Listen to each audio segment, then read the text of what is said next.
Honorable Rigathi Gachagua. I think he's making his maiden appearance in the People Dialogue Festival, but you all know that he likes conversations. The former Vice President, His Excellency Kalonzo Musyoka, is an old pair of hands in dialogue, not just here, but in his role as Foreign Affairs Minister for this country as well for a long time.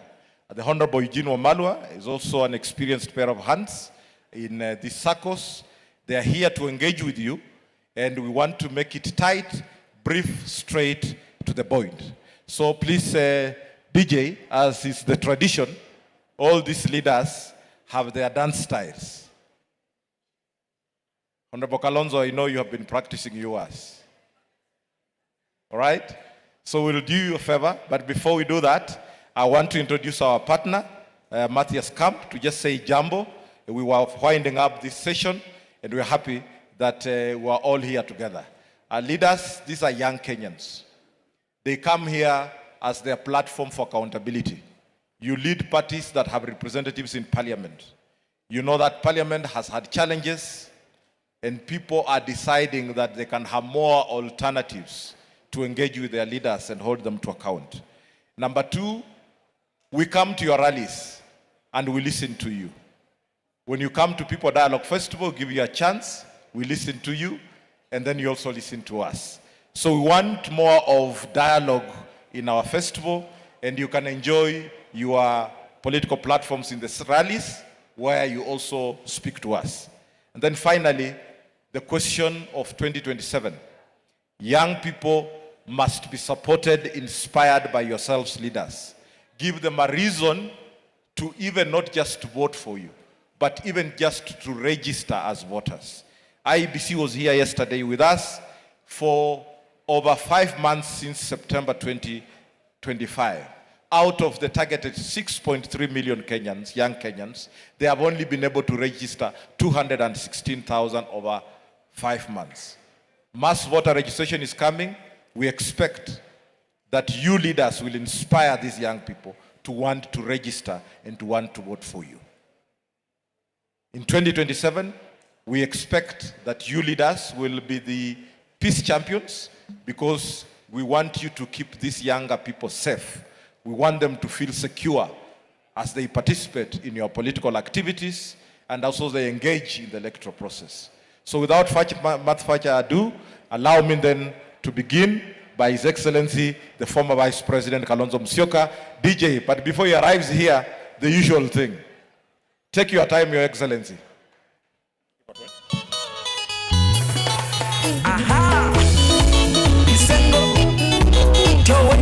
The wife members, you are free to bring your leader. Walk over, my baby, twambe usonga. Walk over, kaswiti twambe uwina. Mama neka na kusaku wanye ni mahela. Mama nekwa umasaku wanye ni mona. Niwa makwetyo samba sange wasiamana. Measia tunisoma chinye ni nagu. Mateseka na wendo wito ndiwa moja. Mateseka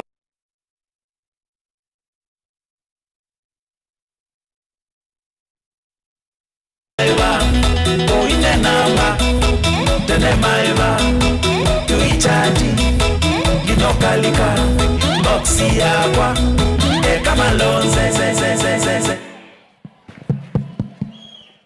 Asante Bwana CEO Gwanja and my colleagues and our partners and in the very important task of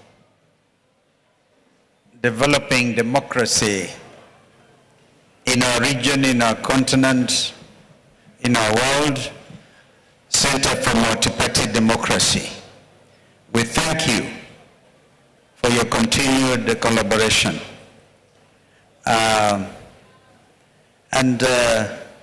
I see that this continues to improve every year. And the participation of the young people in particular, let us say, clap for our young people, because that is where the future is. And because they come in and they participate, but allow me to, where I come from, people say an animal smells exactly like the last bush where that animal slept. An animal will smell exactly like the last bush where that animal slept. And we're coming straight from a press conference, so we are smelling issues that may sound peculiar, but they are all interlinked. They're interlinked because everything is based on the framework document called Constitution 2010. And that document says, we the people. That is exactly what it is, a clarion call that we the people. And it is in that spirit that we have come from a press conference. We are dealing with mainly economic issues, and that's why we are improperly dressed, I think. My colleagues here and I wearing tie, except Ndugu JB. The rest of us, I don't know, he chose to wear ties, but that's okay. I hope we can tolerate it. Maybe we also did it for the young people, lest you think we are always on the campaign trail, or we are whatever, and we therefore look, I think, a bit more presentable to you this morning. But allow me, in the spirit of the Kenyan Constitution 2010, to re-emphasize that the sovereignty of the Republic of Kenya is vested, if you like, belongs to the people of Kenya. And that is under Article 1. And the people of Kenya can choose to exercise that realization of sovereignty in one important way. They can choose, they normally would do it through their democratic representatives, i.e. their members of parliament, their MCAs, their senators, their governors, their, and so that team of Kenyans who get elected, wananchi trust them and trust them with the exercise of their sovereign power.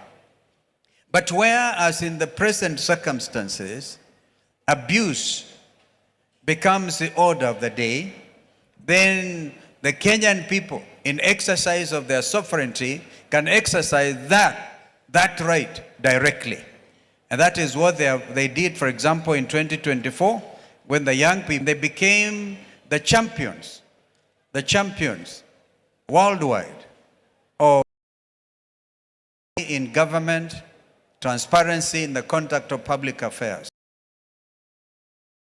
I don't want to be long, because when I came in, you talk about social democracy, social justice in the marketplace, or something like that. But my view is, all this has to be premixed on the very important document called the Constitution. It is that document. And I think the proper letter that was given to us by the late President Mwai Kibaki, whom I had the honor to serve as his deputy or as his vice president. But they changed these things after Kibaki. So Rigiji became deputy president. Tell the People's Festival the distinction between a deputy president and a vice president. To abuse that privilege. And then you end up with elected by the people, but chosen by a state to the future of democracy in our country. So these are some of the challenges we are facing. We know that Constitution 2010 may not have been a perfect document, and that there are those of us who believed 80% was okay. But I think this is a time, as we look forward to 2027. By the way, I don't like to talk about 2027. I talk about the urgency of the situation, which is next year. Let us not talk about 2027. The urgency of the situation is this country will go to the polls next year. And what does that mean? Mr. Mugwanji, the CEO, has mentioned that when I was coming in, I saw a desk designated for registration of voters, IEBC desk. And you have just heard the paltry numbers that have been registered. And the main issue is they had hoped that the Gen Zs would come out and register as voters. We still want to urge that they do so. The only way to do with a hurting administration, administration that uses brute force to deal with the citizens, is to take them out through the ballot. We have a situation where a sitting head of state made some historic pronouncement, like no other head of state anywhere in the world, who say those who are demonstrating should be shot on the legs. Shot on the legs. The only way to remove such a dictatorship is through the ballot. And that is what we are preparing ourselves to do. But so that I can also make a next important point, is the registrar of persons. We paid a visit to the new team at IEBC. We propose to pay another visit. Are expeditiously issued with the national identity cards and thereafter registered as voters for next year's purposes. This is so basic, this is so fundamental. And any attempt to deny young Kenyans from any part of the country from registering as becoming citizens by getting their IDs is actually acting against the constitution of this country and the future of this country. So I want to say, People's Festival, hoye! Can you give me, when I say Wiper, because that's my party, and here we also demonstrate who we are. Sisi ni Wiper tunasema, tukisema Wiper, you give me Komboa, Kenya. I remember Kenya. I remember we rebranded from purely, because it's very easy to talk about democracy as a democratic movement when your rights are heavily sat upon. So we changed to patriotism, patriotic Kenyans, in order to capture the spirit of the young Kenyans who have expressed their patriotism by calling out a rogue administration. So nikisema Wiper, give me Komboa Kenya. Wiper. Wiper. Wiper. Are you guys ready? I'm ready, and I'm sure all these colleagues are ready. If I breached your protocol, what did you expect? You call us, and we have to do that. And really enjoy, because this is a festival. So maybe next year, God willing, I'll not come dressed in a tie. You can come dressed in your traditional attire and celebrate. Some of the world's greatest festivals happen in Latin America. People dance throughout the whole week, go dancing and celebrating their culture, celebrating who we are. But if you have forgotten everything, remember, the sovereignty of the republic belongs to the people. We the people. Thank you very much. We'd just like to take questions very quickly from the audience. We'd like to take two questions from the audience, please. Yes. So from this side, I'll have one question, and my colleague Charlotte Ako, the other side, who will take one question. We will note them down, atazijibu tukisonga. Sawa sawa? So Honorable Kalonzo, those are two specific questions to you. Proceed.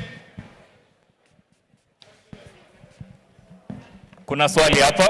All right. Introduce yourself. Good afternoon.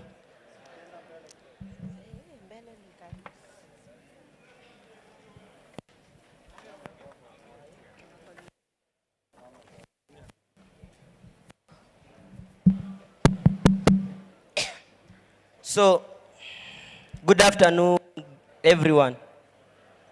So, my question to His Excellency, the Wiper leader, Kalonzo Musyoka, is after 2027, let's say your party is in the government, what will you do as a leader so as to contribute to Kenya's economy and to make Kenya's well-being better than it is currently? Because we know that currently our country is facing an economic burden. So as per you, your standards, you have your manifestos. What will you do so as to make Kenya's economy be as high as it was in the time of Mwai Kibaki and in the time of, in the time of Mwai Kibaki? Thank you. Asante sana. I want to When remind- he leaves high school and Thank goes you. to college, will he have a job? Will your economy as Excellency the President give him a job? Such a good Thank you. question. Makofi yake tena. That's Tafadhali. amazing. Thank Wow. you. Amazing. So, I want to remind everyone that all of us are very important for this conversation. Sindio, si politicians peke yao, si students peke yao. It's every single person who is here to make a collaborative future for whose country? Kenya. Now, we have a question here. I'm going to ask, but where are the women? Wanawake, wako wapi jamani? Thank you so much. Vijana hoi. Vijana hoi. Vijana power. Gen Z fire. Gen Z shika. Gen Z finya. Mimi naitwa Senator Ken Babu. Mimi ni kiongozi wa vijana wa United Opposition. Na jinsi nimesikia ndugu yangu pale kwa high school ameuliza, inamaanisha kwamba hii economy inafinya hadi vijana wakiwa shule. Usijibu swali. Na sasa nataka swali. niulize Your Excellency the Vice President. The main concern that these youth are having is not about us winning the presidency. It's about the unity between you people, the principals, to ensure that in 2027 we are making it a one term. Because for them, these young people out of our engagement, they've decided that they are going to vote one term. Harambe! Ask your question. Thank you. Guys, hey, najua tension iko hapa jamani. Ai, jamani. You know, I get that.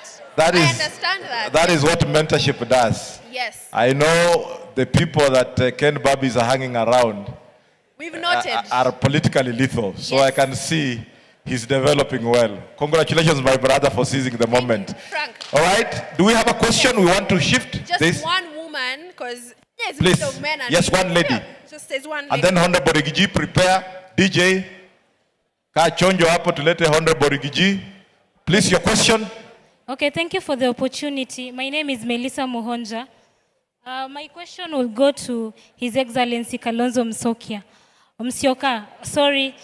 Okay, my question is, just as the young man has said, most Kenyan people, most of the population in Kenya are the youths.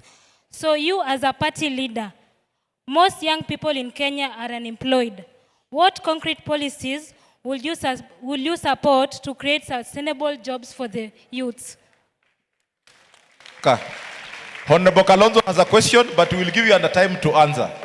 Shoot your question. No. You ball over the questions. We bring Honorable Rigiji, then we'll give you an opportunity to answer. DJ, na wapi watu ya Rigiji? Aya, simameni mahali muko tu. Simameni mahali muko DJ. DJ.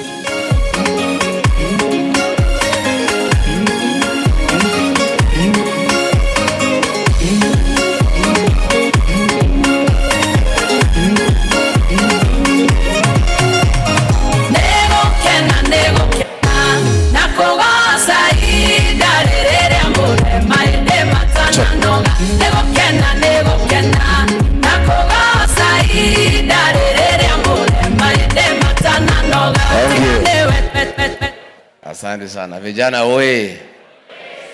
Vijana hoye.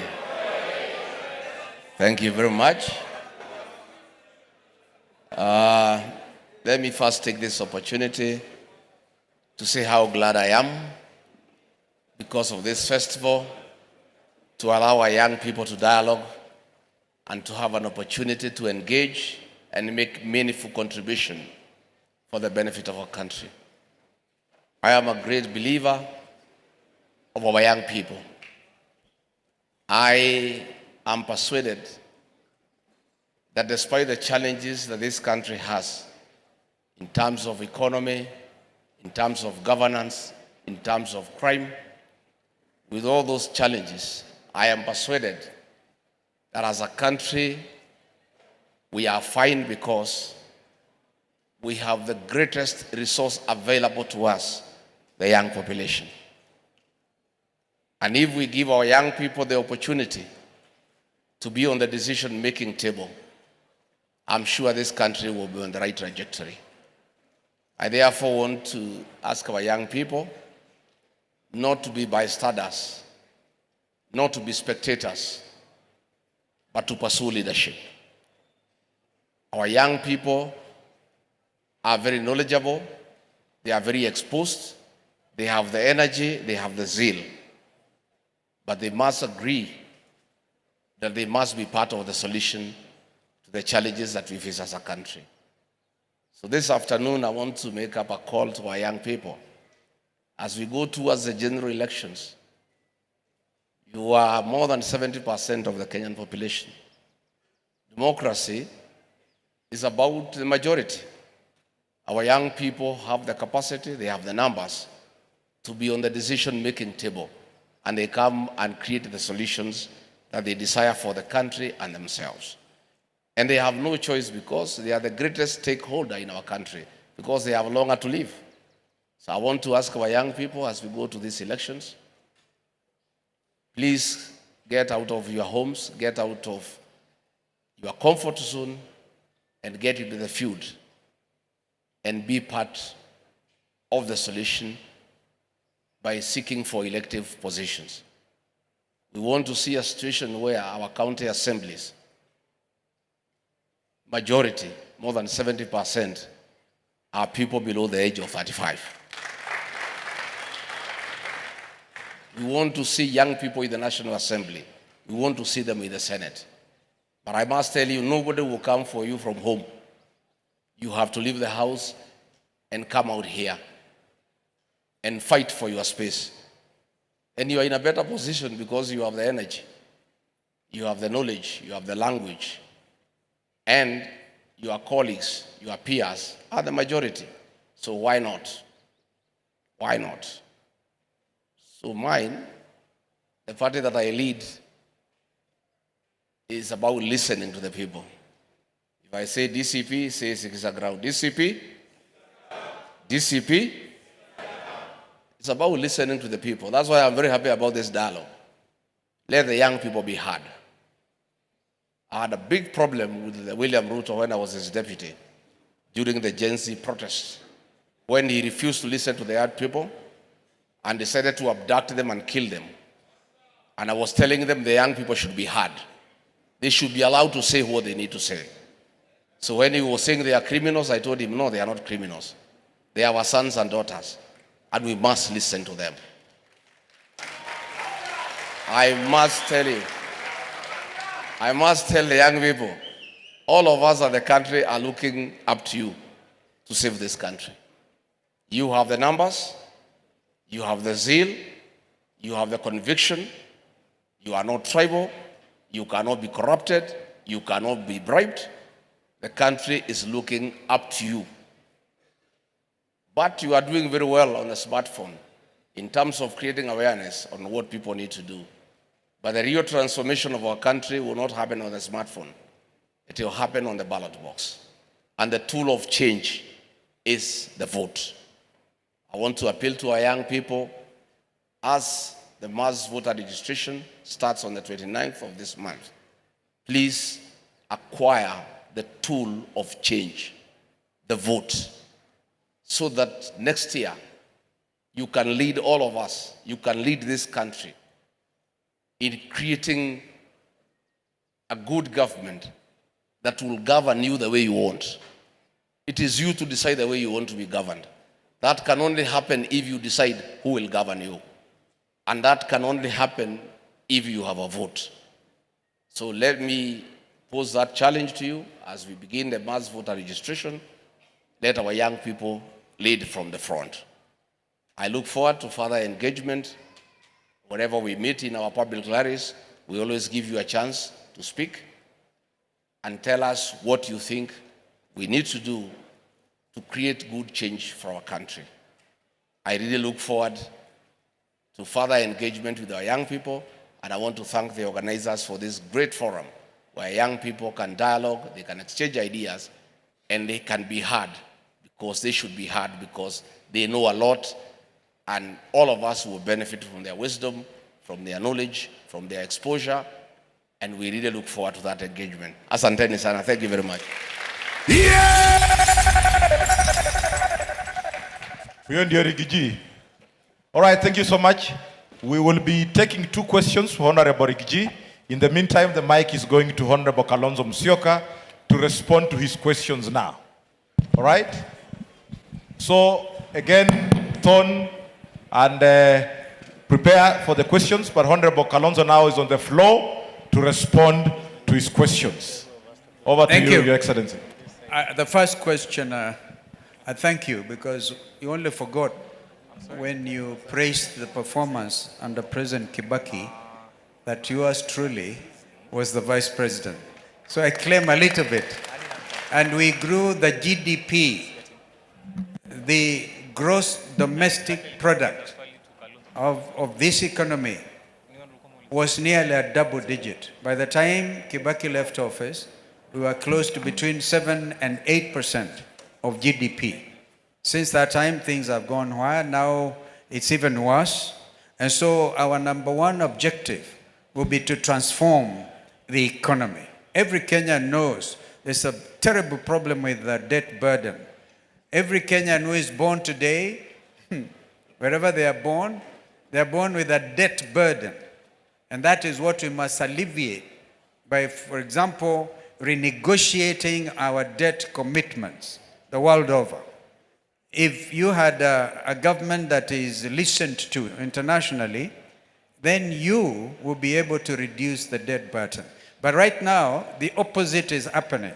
We've just been addressing a press conference where we are saying that under the infrastructure fund bill, which we are saying, even as you in this festival should express your opinions, we have said that this is another avenue for growing the public debt. Because, and the worst bit about it is they are doing it outside of the framework, the legal and the constitutional framework. Because all the monies that get raised through taxation and other revenues goes to the consolidated fund. Now the William Ruto administration is seeking to create another avenue which will not be subject to parliamentary approval or oversight. Now, therefore, creating room for greater corruption and a further erosion of the economic growth of this country. Our friend on the other side, I will not talk about Ken because he's only worried about opposition unity. And he didn't ask a question, so you ask him a question after this. But the wonderful lady is concerned about job creation. Now, if you have a government that listens to the people, a government that believes in the rule of law, and a government that has proper international recognition. You know, I personally believe these young people should be citizens not just of Kenya, but the whole world. But first of all, we must set conditions right for you. Some of you may remember I sat in a committee called the National Dialogue Committee. And we receive evidence that over 6,000 companies registered in Kenya actually translocated to Tanzania, to Uganda, to Rwanda. The effect of that is we are losing those jobs. And yet, you have heard from my brother Rigiji that 70% of you are young people. You're going through high school. Of course, never mind the confusion with the CBC and stuff. Yeah. Never mind that, but at least you go out to the job market. You need a growing economy. Therefore, this question is interrelated with the other person's question. You cannot create those job opportunities if you have a country that is dysfunctional, if you have a parliament that is captured, they will never talk for you, if you have a judiciary that cannot quickly do things, and I'm not here criticizing the judiciary because as we speak, it is the only last line of defense that we have as a country. Because parliament is state capture. The leaders are all compromised. What you have is a cartel leading a whole nation called Kenya. Therefore, we will have to do something very specific, improve on manufacturing sector. Investors will come to invest here and then, do serious business when we have reduced cost of electricity, for example, the reduced cost of doing business, so that within, I don't know whether you know, young lady, that Kenya is a member of COMESA, which is Kenya Common Market for Southern and Eastern Africa, and amongst its members, a country called Egypt. The cost of production of goods in Egypt is a lot lower than here. So a lot of investors choose to go and set up industries. Well, they should be setting up industries here in our country. We will deliberately make it a policy to attract foreign investment, to create industries so that our young people leaving universities and other places will find employment opportunities. But this is part of the conversation. I thank you very much. Thank you, Your Excellency. 2 questions for Honorable Rigathi Gachagua, please. Yes. A lady, a man. There is a lady here. Thank you. Angela, who has Proceed. a question. And then Honorable J.B. Muturi, please prepare to make your remarks shortly. All right, proceed. Good afternoon, everyone. I'm Angela Wambui, a student leader at the University of Embu and an aspiring vice president of the University of Embu. So my question to His Excellency Mheshimiwa Rigathi Gachagua is, first of all, I'd like to say that we as youths and young people, we have felt his impact for the past years that he has been in leadership, and I'd like to say that since he came out from leadership, we also felt the impact now that he advocates for our issues as the youths. So my question is to Mheshimiwa.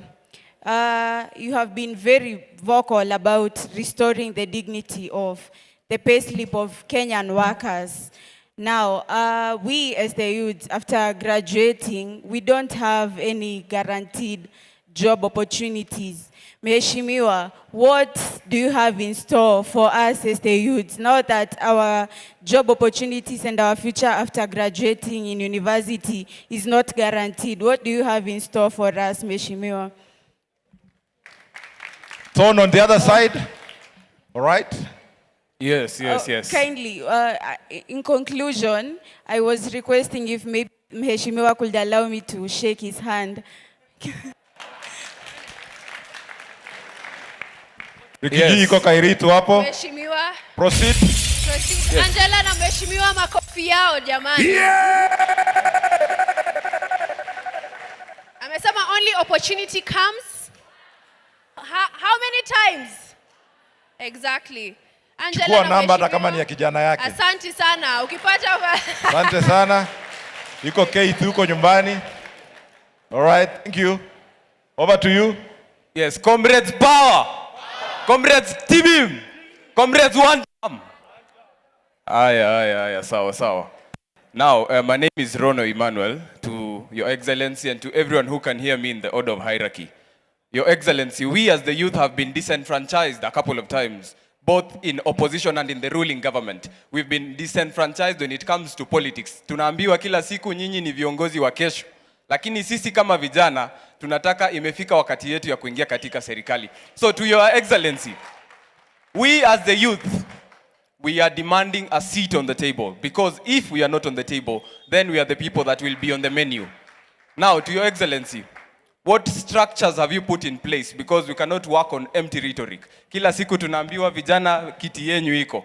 But when it comes to the real thing, we are kept missing. Comrade, so your to question? Your Excellency, what structures have you put in place to ensure that the youth are part of this thing? Because most of us are politically homeless right now. Hatujui mali tunaenda. And lastly, nikimalizia na ombi langu pia. Pia mimi ningependa kusalimia mkubwa. Na pia as an aspiring politician, pia ukinishikilia mkono kidogo hapa na pale nitashukuru. Asante. All right. Yeah! Finish your Rikiji fever. DJ, tulete Honorable J.B. Muturi. Thank you.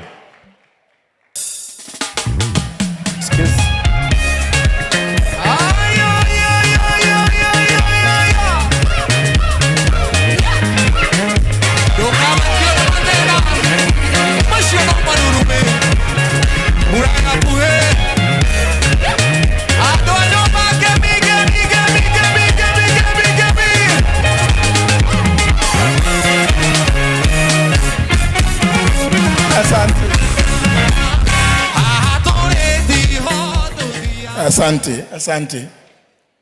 Thank you very much. Let me begin by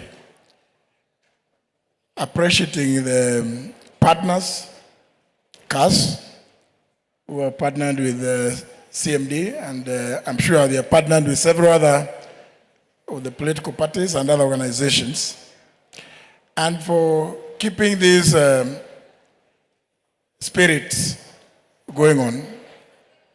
I know I've been here before in the PDF, but I think, as somebody else observed, I think it's been growing in stature, and I think it is welcome. When I arrived in, I was impressed with the discussion that was happening, and immediately it drew my attention to its appropriateness. Because the things that you are discussing here are well captured in our Constitution. In fact, when you look at the socio-economic rights, our Constitution intends that many of the things that we are discussing should be addressed. But how do we address them? When we do not, first of all, appreciate a very cardinal provision in our Constitution, which is Article 10 on national values and principles of governance. Unless we, as Kenyans, internalize those values, the values of inclusivity, social justice, intergenerational equity, human rights, and the rule of law, we are unlikely, even if we come up with whatever proposals in our manifestos, if we do not internalize those values, people will come with all manner of proposals, programs. Well, the Honorable Rigiji and I were drafted into the last escapade, where we talked about something we are calling bottom up. As we all know, the so-called bottom up has collapsed. It sounded quite great, and everybody got carried away. Yes, this is something that is going to address the plight and the well-being of the majority of Kenyans, but it collapsed.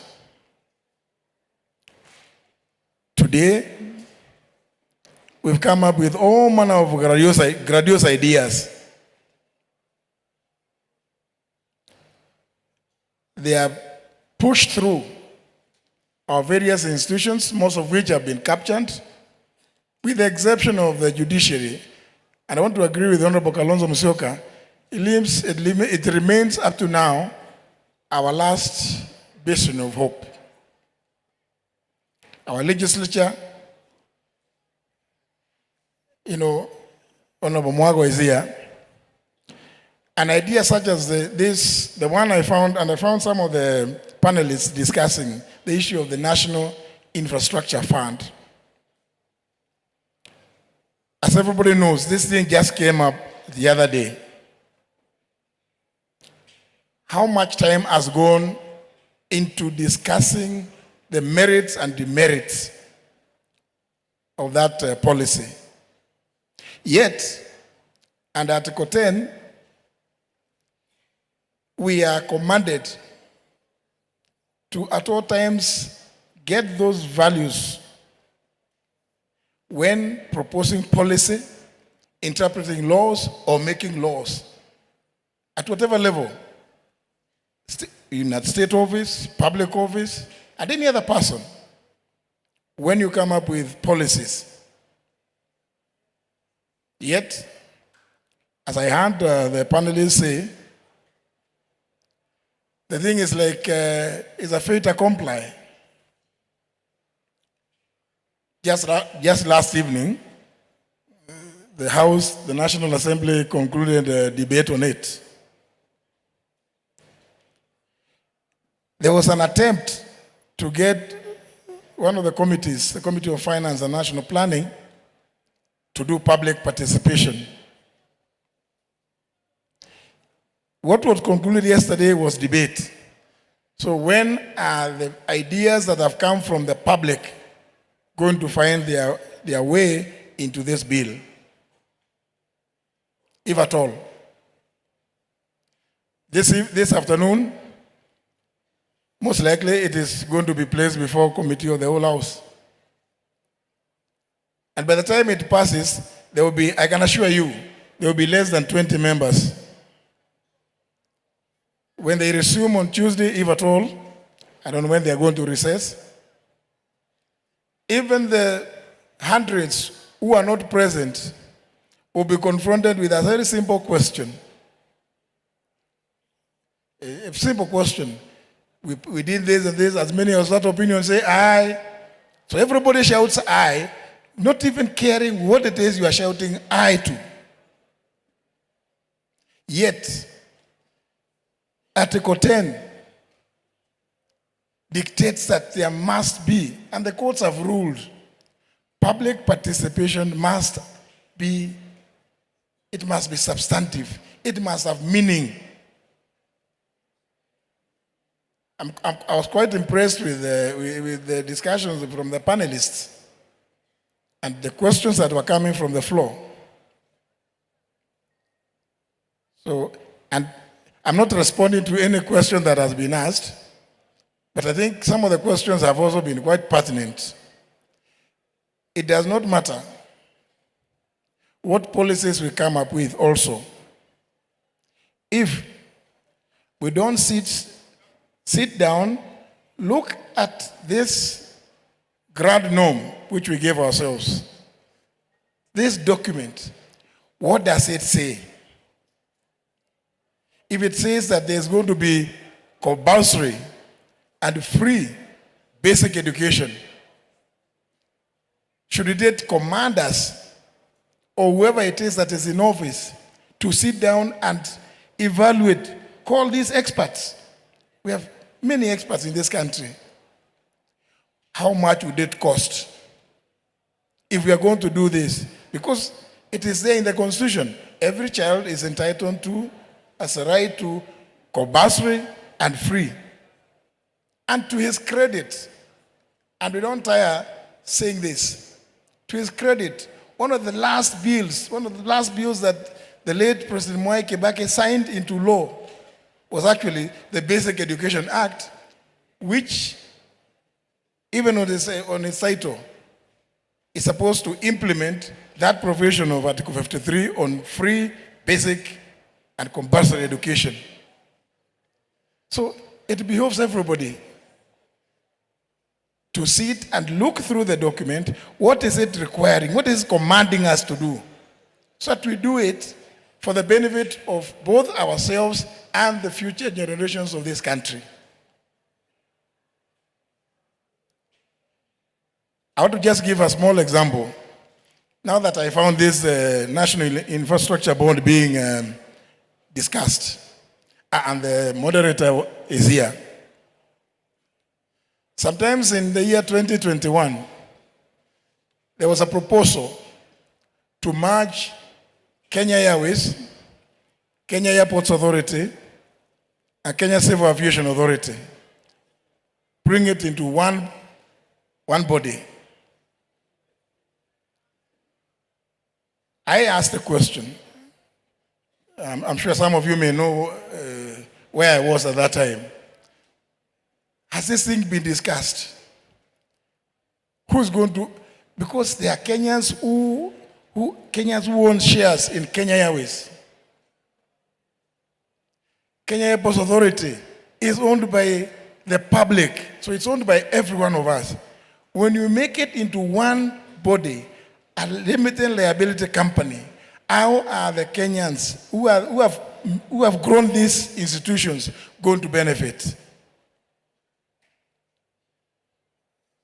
Well, everybody has their own style of doing things, the moderator of that panel. But I read through the document, and I realized this thing is too dangerous for the country. And notwithstanding like we have today, because today, anything that is proposed from the executive will just pass. People will just be bulldozed and some bought, and they will pass. So if you realize you have that kind of situation, you must devise ways of ensuring that that does not happen in the interest of the public. I did what I did, and today, those three entities are still separate. But of course, you have seen the latest efforts which were there, which some of my friends here went to court to stop the Adani deal. It was still going to do the same thing. So I want to really say that I appreciate my presence here and the contributions that I've had from you. I want to assure you that we in the Democratic Party are fully committed to ensuring that what is required of us to implement fully the Constitution, and more particularly issues to do with the rule of law, human rights, and social justice, are enjoyed by every Kenyan. I don't want to say that I want to salute you by whatever salutation, but suffice to say, I believe what our party stands for is, from my heart, you give power to the people. DP! Power to the people. Because it belongs to you. Even the Constitution acknowledges that. Thank you very much. All right, as the Honorable JB goes down, hand over the mic to Honorable Rigathi Gachagua. He will be responding to his questions. And then Thorn and Charlotte, where are you? Questions, are you ready? Honorable Rigathi, what's yours? Thank you very much. Angela from Maybe University. It's true, I fight for the dignity of the payslip because the payslips for our workers have been eroded and they have no purchasing power. There is overtaxation, and what's unfortunate is that those taxes are not being used for building roads and providing water and electricity, but those funds are being diverted and used to bribe the people of Kenya. We intend, once we form government, to restore the dignity of the payslip by rationalizing taxation, taxing Kenyans in a prudent manner, and using those taxes for the purpose of which they were taxed the people of Kenya. It's true, you have talked about the job opportunities so that you can also have payslips that are dignified. We intend to work very hard on import substitution so that we are doing manufacturing here in the country to create job opportunities for our young people and for Kenyans at large. Again, the issues of agro-processing and value addition so that we create as many jobs as practically possible for our young people instead of importing goods from out of the country. Again, we intend to work very hard on financial inclusion where we provide seed capital at very reasonable interest rate for our young people to start small businesses and create employment for other young people. I want to encourage you, Angela, that you are fighting for leadership. That is the way to go. I wish you well. You have my blessings. Go for it. Na usiogope. Emmanuel, it's true. You are saying that for too long, the young people have been told they are the leaders of tomorrow. You must fight that nonsense. You are not the leaders of tomorrow. You are the leaders of today. And you must fight for your space on the decision-making table. And if you are not on the decision-making table, make sure you come down with that table. Sindio? And in our party, DCP, we have clear provisions and created organs for our young people to get them involved in leadership. We have our youth league that is very active. I think the leader of that youth wing, Wanjiku Thega, I don't know whether she's here. Wanjiku Thega is the leader of our youth wing. We also have a caucus for students to engage in leadership. And those of you who are in universities, DCP is your party of choice. We have the leader, is called Willie. I don't know whether he's here. He's here. So please, when those of you who want to get into serious leadership, engage this young man, and he can give you how to start getting involved in leadership. We want our young people to participate fully. And as I've told you, nobody will come for you from your houses. Come where the leaders are and demand your space. You know, the other day I had a meeting in Kratina, my hometown, and the young people demanded that they must speak before we speak. And that is what happened because 180% of the meeting. And that is the way to go. If there is a public rally near where you are, be there and demand your space and articulate the issues that you need to articulate.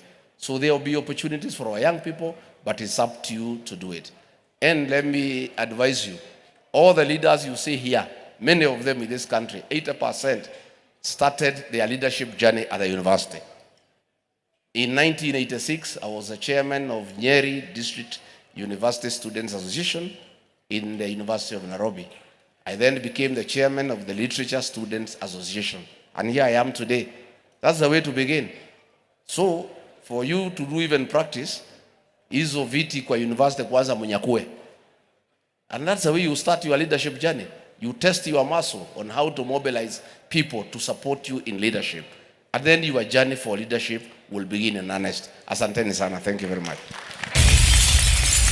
Thank you so much, Honorable Rigiji. Honorable Eugene Wamalwa be preparing to come on the stage. In the meantime, can we have questions for Honorable Muturi?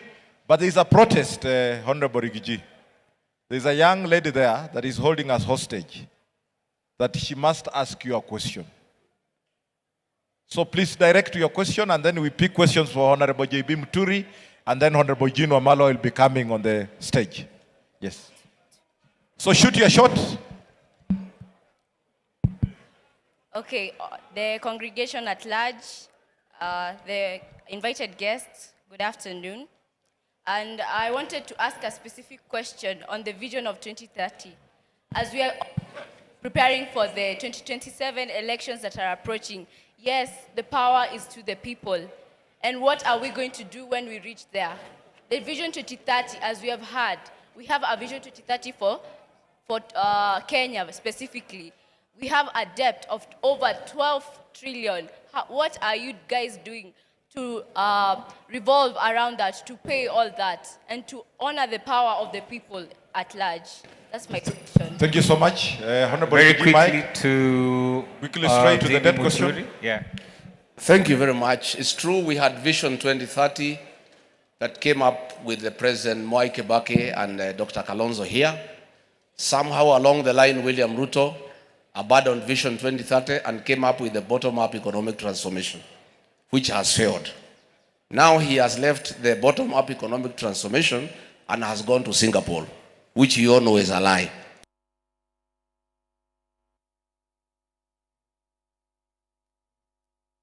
Get rid of William Ruto and get back to Vision 2030 going ahead.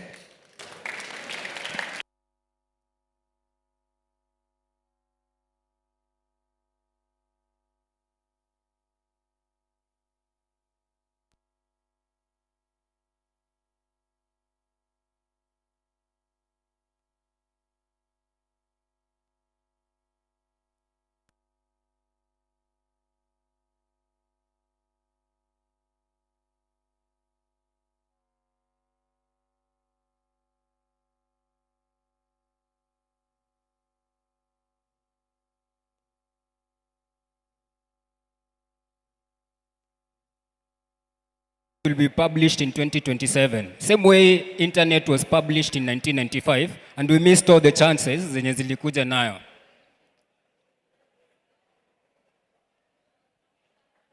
Proceed to your question, please. Yes, how do we leverage technology to ensure that every youth akona economic opportunity to ensure that at least unaweza like I can own a cloud computing, I can own a cloud asset,